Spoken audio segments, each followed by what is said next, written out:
United States of America turns 250 years old this July, but the road to independence was a long one, and throughout this year we'll bring you some moments, big and small, that shaped America. 250 years ago tomorrow, in 1776, Thomas Paine anonymously published Common Sense, a pamphlet arguing that the 13 colonies should separate from Great Britain, and his writing is credited with turning the tide of public opinion towards independence. Wait, weren't the colonies already fighting the British?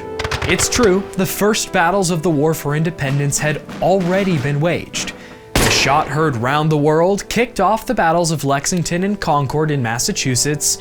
Washington appointed commander-in-chief with more fighting underway. But the American colonies had not yet officially declared war. They were still seeking unity with Britain. The Second Continental Congress sent King George a petition in July of 1775, a final attempt to make peace and prevent formal war. The king refused to even read it.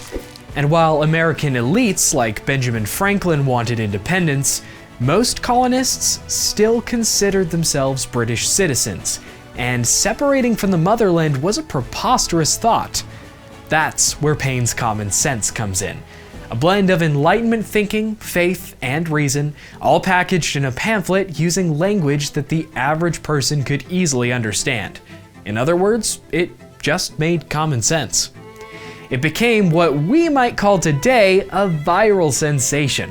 About 20% of Americans owned copies, and it was read aloud in public areas for the illiterate.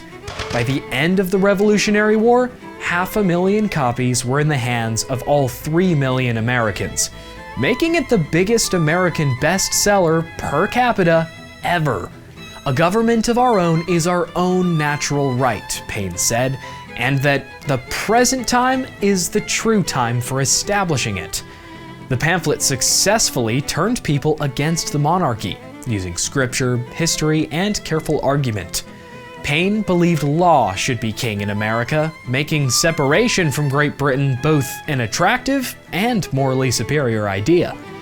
Looking back down the road to independence, it's thanks to common sense that breaking free from Britain was on the table for America on July 4th. But don't take it from me. John Adams said, "Without the pen of the author of Common Sense, the sword of Washington would have been raised in vain."